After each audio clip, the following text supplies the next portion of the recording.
ہمارا اس پر ایمان ہے کہ اللہ نے انسان کی تقدیر اس کی پیدائش سے پہلے لکھ دی، تو انسان کے جنت اور جہنم میں جانے کا قصور کیا ہے جبکہ یہ سب اللہ کے طے کر چکا ہے، کون جنت میں جائیں گا اور کون جہنم میں؟ تو دیکھیے یہ سوال تقدیر سے ہے، اور تقدیر کا جو معاملہ ہوتا ہے وہ ایسا ہے جس کو میں نے کئی بار بہرحال سمجھایا. آپ تقدیر کا تعلق سے میرے سوالات فیض سید تقدیر ڈالیے، آپ کو مل جائیں گے میرے جوابات. تقدیر میں آپ جنتی ہے، جہنم ہے، آپ کو پتا ہے کیا؟ آپ کے تقدیر میں آپ جنتی ہے، جہنم میں آپ کو پتا ہے نہیں. تو ہمارا کام ہے جنتی عمل کرتے جائے، بس یہ ہمارا کام ہے.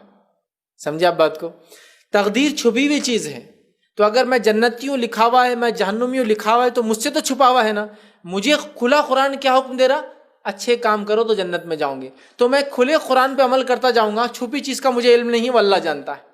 اور تقدیر کا تعلق اللہ کے نالج سے ہے، نہ کہ اس کے جبر سے ہے. قصور کی جو آپ نے بات کی، مطلب ایک ٹیچر 10 سال بچے کو پڑھاتی ہے، تو 10th میں آنے کے بعد کہتی ہے آپ کا بچہ فرسٹ کلاس آئے گا. رزلٹ آتا آپ کا بچہ کیا آتا ہے؟ First class. تو ٹیچر کیا آپ کی تقدیر کی مالک تھی؟ اس کو معلوم تھا بچہ 10ویں میں فرسٹ کلاس آئے گا. کیسے معلوم ہوا ٹیچر کو؟ ٹیچر کو 10 سال کے ایکسپیرینس نے بتا دیا آپ کا بچہ ورتھ کیا ہے نا. تو مجھے بتائیے ٹیچر کا اندازہ 10 ایئرس میں اتنا پرفیکٹ ہو گیا کہ 10th میں اس نے کہا کہ 60% سے ابو آئیں گا، تو 60 آ گیا. اندازہ ہے. تو تقدیر کا معنی ہوتا ہے اندازہ. اسی بولتا ہے نا کسی مقدار میں ڈال دیجیے، اردو میں بھی لفظ ہوتا ہے اندازہ. تو اللہ کا اندازہ پرفیکٹ ہوتا ہے. سمجھے بات کو میں جو بتانا چاہ رہا ہوں؟ ایک آدمی 10 سال میں ایک بچے کو دیکھ کر نالج گین کر سکتا ہے کہ یہ کیا ہے. تو اللہ تعالیٰ کا اندازہ تقدیر 100% فکس ہوتا ہے. تو اللہ کو معلوم ہے کہ میں انسان کو فری ول دینے کے بعد بھی یہ کیا کر کے آئیں گا، وہ اس نے لکھ دیا. اس کو تقدیر بولتے ہیں، لیکن وہ 100% سچ ہوتی ہے. سمجھ رہے آپ بات کو؟ دونوں چیزوں کو آپ سمجھیے ایٹ دا سیم ٹائم. تقدیر کے 2 حصے اگر ہم بنائیں تو پہلا حصہ وہ ہوتا ہے جس پر میرا کوئی کنٹرول نہیں ہوتا ہے. میرا لڑکا یا لڑکی پیدا ہونا، میرا کوئی کنٹرول نہیں اس پر ہے. کیا میرے کو چوائس تھی کہ میں لڑکا بن کے پیدا ہو لڑکی؟ نہیں. میرا ان ماں باپ سے پیدا ہونا، میرے کو کیا چوائس تھی کہ تم بھائی ان ماں باپ سے پیدا ہوتے امریکہ میں پیدا ہوتے؟ میرے کو کوئی چوائس نہیں تھی. سمجھ رہے ہیں بات؟ یہ چوائس نہیں تھی. تقدیر کے کچھ پارٹ ایسے جس میں میرے کو چوائس ہے. ہاتھ اوپر کرو، کر سکتا ہوں نا. ہاتھ نیچے کرو، کر سکتا ہوں نا. اس کو مکہ مار دو، مار سکتا ہوں نا. نہیں ماروں گا اس لیے کہ غلط کام ہے، لیکن ماروں تو سمجھ آپ. تو کچھ چیزیں میرے کنٹرول میں ہیں، اور اسی کے بارے میں پوچھ ہونے والی ہے. اگر تقدیر کا معنی جبر ہوتا، زبردستی ہوتا، بس جنت جہنم لکھ دی ڈال دینا ہوتا، تو اللہ عالم ارواح میں ہم کو بناتا اور اٹھا کے جنت اور جہنم میں جب ہی ڈال دیتا. اس کو ضرورت میں کیا دنیا میں بھیجنے کی؟ اللہ کو معلوم ہے نا میں کیا کرنے والا ہوں. تو اللہ نے دنیا میں کیوں بھیجا؟ وہیں ہم کو پیدا کرتا عالم ارواح میں، مطلب جنت، وہیں جنت میں بولتا تم لوگ جنت، تم لوگ جہنم میں. ہم کیا بولتے؟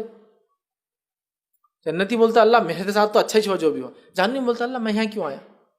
تو اللہ کو معلوم تھا کہ جب میں ایک مخلوق انسان پیدا کروں گا، اللہ کا پیمانہ اندازہ اتنا فکس اور اتنا اٹل ہوتا ہے، اتنا مضبوط ہوتا ہے اس کا وہ نالج.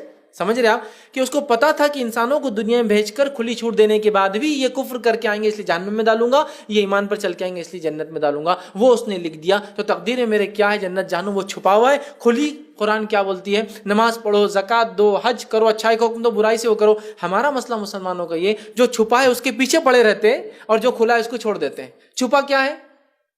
تقدیر. کھلا کیا ہے؟ قرآن کہہ رہا ہے نماز قائم کرو، حدیث بول رہی 5 وقت نماز پڑھو، فجر میں اٹھو، اور میں کیا بول رہا میری تقدیر میں نہیں تھا فجر پڑھنا. کھلا قرآن بڑا پڑھو اور میں چھپے کی باتیں کر رہا، میری تقدیر. تو تقدیر میں تھا کیسا معلوم ہوا؟ تقدیر میں تھا کیسا معلوم ہوا؟ بتائیے مجھے.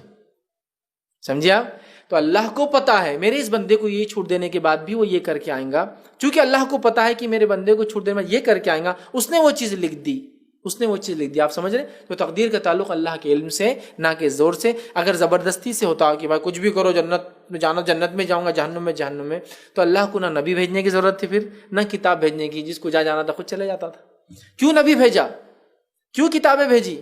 تاکہ تم ہدایت یافتہ ہو، تاکہ تم صحیح طریقہ جانو. تمہارے تقدیر میں کیا تم نہیں جانتے ہو، لیکن تمہیں کیا کرنا ہے کتاب اور نبی کے ذریعے بتا دیا، یہ کر کے آؤ بس. سمجھے آپ بات کو؟ تو لہٰذا تقدیر کے تعلق اللہ کے نالج اور علم سے ہے، اس کی زبردستی سے نہیں ہے. لوگ بولتے ہیں کیا قصور میرا. ایک صاحب ایک بار بحث کرنے لگے بیٹھے، میں تو بولے آخرت میں اللہ کچھ پکڑ لوں گا. بولے ہم چھوٹے تھے بیٹھے ہوئے پنکچر کی دکان پہ وہ بنا رہا، پکڑ لوں گا. بولے کیسا؟ بولے اللہ نے تقدیر میں لکھا تھا تو وہی ہوا. بولے تو فجر میں نہیں پڑھا، اللہ تیری تقدیر میں تھا. زنا میں نے کیا اللہ تو نے تقدیر میں لکھا تھا، چوری میں نے کیا اللہ تو نے تقدیر میں لکھا تھا، تو اللہ پکڑے گا کیسا اپنے کو آخرت میں؟ اب ہم بھی چھوٹے تھے پریشان ہو رہے سن کے، اور بات تو بہت صحیح کر رہا ہے، تقدیر کا آنا سمجھ میں نہیں آ رہا تھا، یہ فلسفہ تقدیر کیا ہے، کیسے اس کو ایکسپلین، بعد میں دھیرے دھیرے بات سمجھ میں آئی. لیکن تقدیر ایک ایسا موضوع ہے، اس پہ بہت زیادہ ڈسکشنز نہیں کرنے چاہیے، اجتناب کرنا ہی زیادہ بہتر. لیکن تقدیر کے تعلق نالج سے. عمر ابن خطاب رضی اللہ عنہ کے دور میں ایک شخص نے چوری کی، آیا تو عمر ابن خطاب نے کہا چوری اتنی تھی کہ اس کا ہاتھ کاٹا جائے، کہا ہاتھ کاٹ دو، سیدھا ہاتھ پہنچا کرتا اس میں.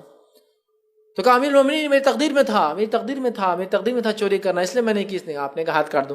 جب ہاتھ کاٹ کے آیا تو کہا تیری تقدیر میں ہاتھ کٹنا تھا، نہیں ہوتا تو میں کاٹ تھوڑی پاتا تھا. یہ بھی تیری تقدیر ہے، یہ بھی تیری تقدیر ہے نا. اگر تیری تقدیر میں ہاتھ کاٹنا نہیں ہوتا تو کیا میں کاٹ پاتا تھا؟ نہیں. تو پتہ چلا کوشش کرنا ہمارا کام ہے. اس کا کام تھا چوری نہ کرتا، ان کا کام تھا، سمجھے آپ، کوشش کرو پہلے پھر تقدیر کی بات کرو. اور تقدیر میں کیا ہے مجھے نہیں معلوم، اور اللہ رب العزت نے یہی بات قرآن میں بھی کہی، والذی قدر فہدی، ہم نے تقدیر لکھی اور ہدایت کا راستہ بتایا. تو تقدیر میں کیا ہم نہیں جانتے، لیکن ہدایت کا راستہ کیا وہ تو جانتے ہیں نا، اسلام. تو اس پہ عمل کرو، کیا ہونے والا ہے وہ اللہ کو پتہ ہے.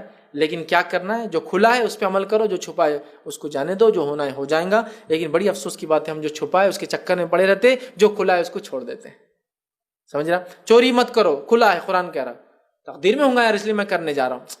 مسئلہ یہی ہے، جو کھلا ہے اس کو چھوڑتے، جو چھپا ہے اس کے پیچھے پڑے رہتے. تو لہٰذا تقدیر کے تعلق اللہ کے علم سے نہ کہ اس کے جبر سے. لہٰذا اس کا علم، اس کا اندازہ بھی 100% ہوتا ہے. تقدیر اندازے کو ہی کہتے ہیں، ویسے عربی زبان میں بھی اندازے کو کہتے ہیں، لیکن اس کا اندازہ بھی 100%